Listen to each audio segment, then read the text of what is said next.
Hello, all you lovely entrepreneurs. Welcome to the Entrepreneurship Conference webinar after party with Daniel Rose and Erika Bailey. Right. So we had a few questions that came in to the chat that we wanted to expand on just a little bit more, a little bit further. So let's just jump right into some of the bigger, more complex topics that came up. We didn't have quite enough time to address them in our little Q&A, but we wanted to go a bit deeper. So our first question is, if individuals don't have a true let's change our culture mandate, how can they use the culture scan? Dan, do you have first opening thoughts on that? Well, one thing that we've seen work well is when we essentially just using the culture scan to tie specific elements to a particular strategic mandate or a particular business challenge that we know the entire organization is focused on in some way, shape, or form. I think the key there is stop talking about culture. It sounds crazy. You're going to get some good culture work done if you stop saying the word culture and start talking about results and things you want to do, and use the culture scan to isolate things that you should be doing instead of just things you should be talking about or hoping for. And also using it to measure, sort of, using it in a consistent way to say, all right, 3 weeks ago we said we wanted to be more collaborative, or we said we were going to set up our workspace to be more flexible, to tackle a particular project. How are we doing on that? How are we measuring? Yeah. And I think the other thing to remember is culture change does not need to be changed in one grand sweeping endeavor. You can attack it piece by piece, which is also what the culture scan does for you, is lets you figure out what the pieces are. So try to do one thing and see what 5 things that affects. So our next question is, how can an organization benefit from seeing their culture laid out on a map, like the culture scan? And I think I'm going to start off this one by saying what it does is takes this vague, conceptual, abstract thing we call culture out of that conceptual abstract space and turns it into concrete things we can action. That's the biggest thing. What else would you say, Dan? I would borrow from an author that's written some books that I really like, Dan Roam. Yeah. Roam. And he's written a couple books that are on the napkin theme. So Back of the Napkin was the first one, and then there's some other follow-up books. But one of the things that he said in that book was something along the lines of the people who can visualize the problem will be the people who get funding to solve it.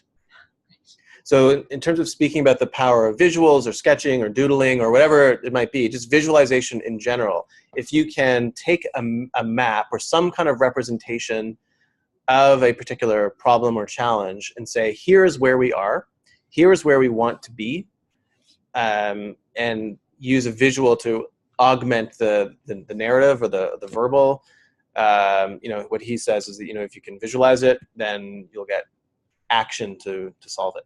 Action and investment. Our third question, what's the best way to approach culture change?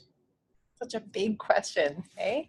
I think the key message we tried to talk about in the webinar, which I think we'd like to drive home, is this idea of baby steps, of choosing manageable chunks.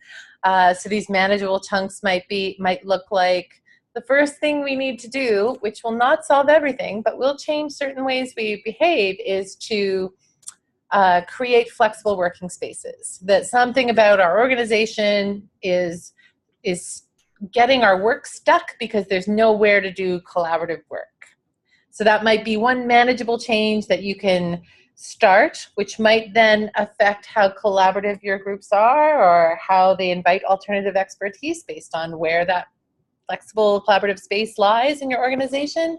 So like baby steps that you think you can get traction on, that's where the starting point is. And then listening, and I mean that in a sort of conceptual way, listening for signals in your organization that are telling you what the next element should be, right? So really talking to people, hearing what they're saying, trying to figure out what is the organization telling us should be the next thing we do.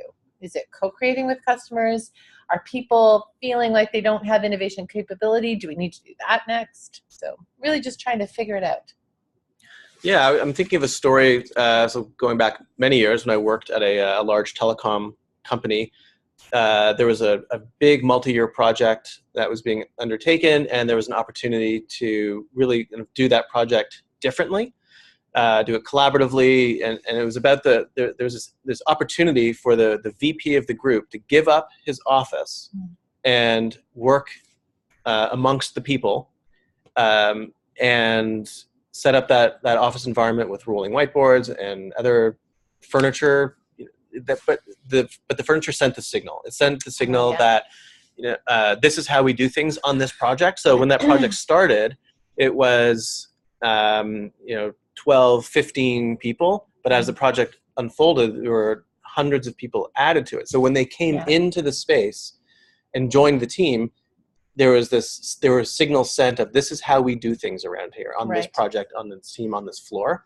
And it was different from the rest of the organization. So looking for those high leverage opportunities, in this case, i.e. the vice president to send the signal. So are there other ways to think about those high leverage opportunities? Yeah, I think you've honed in on one other thing that I would like to not forget, is that leadership cannot do a culture change by themselves, but they're necessary in the process to sanction stuff, to do things like what you were just talking about, sometimes to just, make space for a new way of doing things, or shift something bolder that they have the power to do. So leadership has such a role to play in this, but they can't do it by themselves, by rolling out a culture change with a document or some new words on the wall.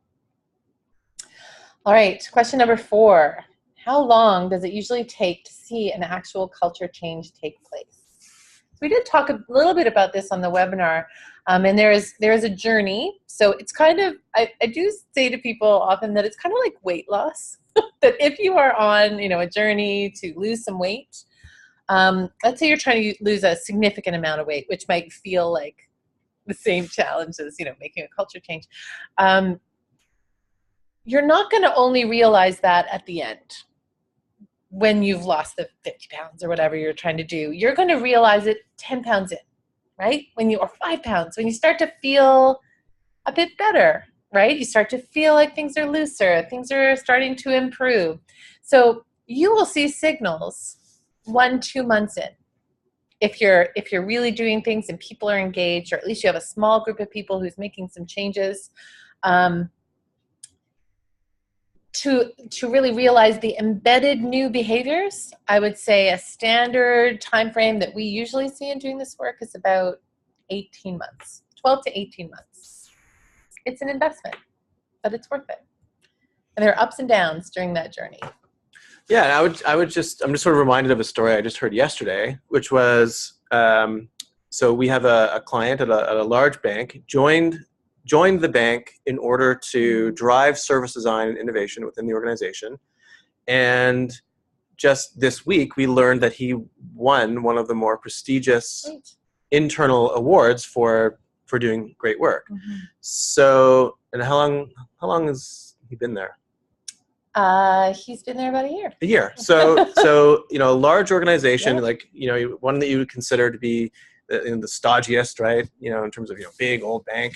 And yet now, we're starting to see some of those explicit sort of signals from an organization rewarding, pushing the boundaries on innovation, pushing the boundaries on creating with customers, changing the culture, driving that forward.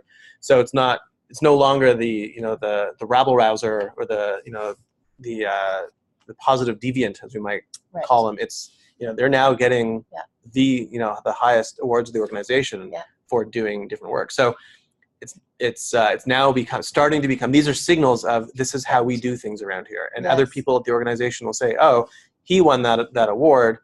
My old, quote unquote, old way of doing things might not be the thing that gets rewarded in the future. So there's starting to see that social proof of how long it takes. So, and that was only a year, right? Which is not really that long. Right. And then those things, from 12 to 18 months, if they continue on the same path, will just become more embedded to the point where people start to have a difficult time remembering the way we used to do things, because they'll start to become so normalized.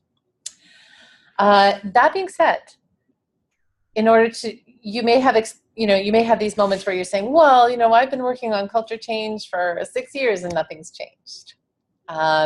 And I would say you're probably not wrong about that, in that a successful culture change undertaken in a very intentional way, tracking it, visualizing it, getting help where you need it, because it isn't always possible to do it on your own. Doing it that way, you can expect those kinds of results. If you're still working and talking about culture in a very abstract way and just trying to change it through words instead of action, then you'll be at it a whole lot longer.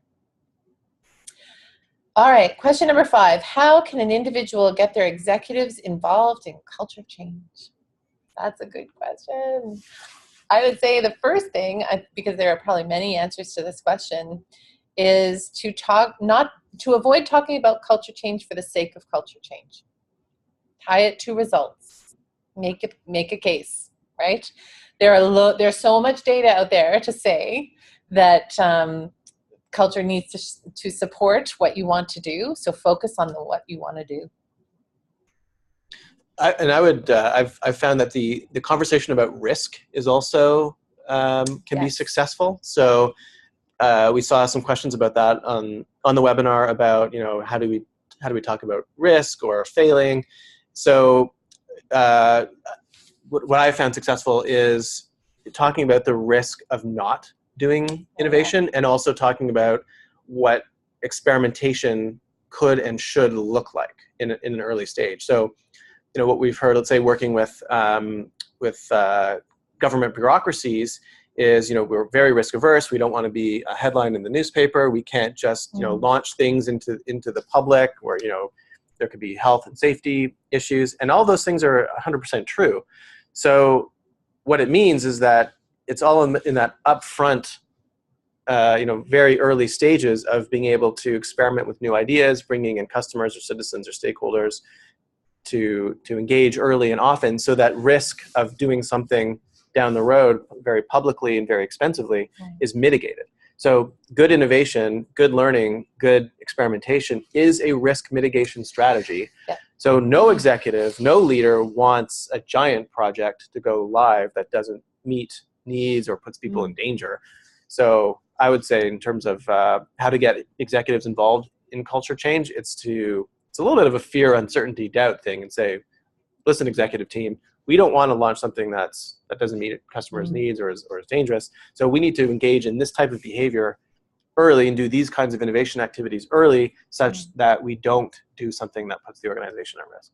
Yeah, and I think maybe the last thing to think about is when you talk to people, executives in particular, about culture change, they may want to say, well, why can't people just be different, right? Why do we have to go through this thing where we encourage people to do different things and get them into new behaviors and blah, blah, blah, touchy-feely, blah, blah, blah, right? And the answer is because they're people. Like, let's just accept the fact that people are people. Behaviors are hard to change. There is so much data on this. Nobody, we could bring it all up, but it's not your organization that has difficulty changing or has difficulty getting out of behavioral patterns that are strong. It is every organization. So accept it and embrace the work. It's time to get to work. All right. That brings us to the end of our after party. All right. Can we go grab a drink? We can go grab a drink. Thanks for being with us. It's been fun.